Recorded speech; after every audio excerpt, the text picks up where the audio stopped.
মোদি, তুমিও তোমার প্রশাসন তোমার জনগণ কেন ভারতে মুসলমানদের পর এভাবে করছে নৃশংস অত্যাচার?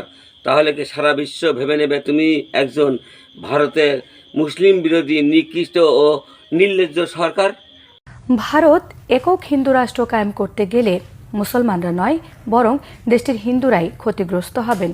ভারতে মুসলমানদের নিপীড়ন এবং উৎখাতকে প্রকৃতি ও নীতিগত সিদ্ধান্তের বিপক্ষে অবস্থান বলে মনে করছেন বিশ্লেষকরা।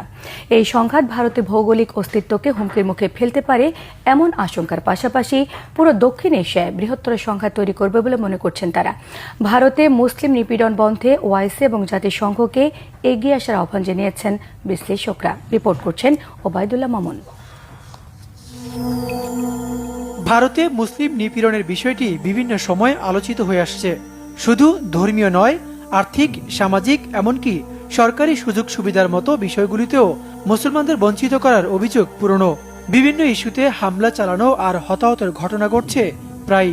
সবশেষ একটি মসজিদ থেকে মুসল্লিদের বের হওয়ার সময় বেধড়ক লাঠিপেটা করে পুলিশ।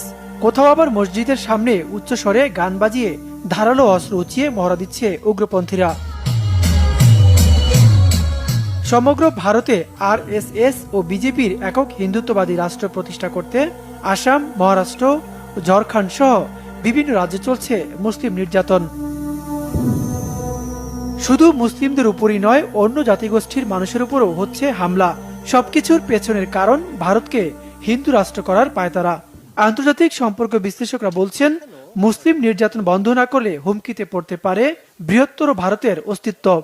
ভারতের আপনার 30 কোটি মুসলমান বা সংখ্যালঘু অন্য জাতিগোষ্ঠী, খ্রিস্টান সম্প্রদায় বা বৌদ্ধ, তাদেরকে আপনি যদি রুট আউট করে একক হিন্দু রাষ্ট্র করতে চান বা তাদেরকে দ্বিতীয় শ্রেণীর নাগরিক করতে চান, সেটা কখনোই সম্ভব হবে না। সেটা শুধু ভারতের ভৌগোলিক অস্তিত্ব না, হুমকির সম্মুখীন করবে না, এই অঞ্চলে দক্ষিণ এশিয়াতে বৃহত্তর সংঘাত তৈরি করবে। এবং সেখানে যেহেতু মুসলিম ধনী রাষ্ট্রগুলো আপনার সদস্য, তারা যদি চায় সত্যিকার তারা যে মেন করে, তারা কিন্তু সাংঘাতিকভাবে প্রেসার দিতে পারে। বিশেষ করে ভারতের সাথে আপনার মুসলিম দেশগুলোর কিন্তু ব্যাপক ব্যবসায়িক সম্পর্ক রয়েছে। দেশটিতে মুসলিম নিপীড়ন বন্ধে আন্তর্জাতিক অঙ্গনে জনমত গড়ার পাশাপাশি ওআইসি ও জাতিসংঘকে এগিয়ে আসার আহ্বান তাদের। সেকুলার ভারতে ফেরার কোনো বিকল্প নাই।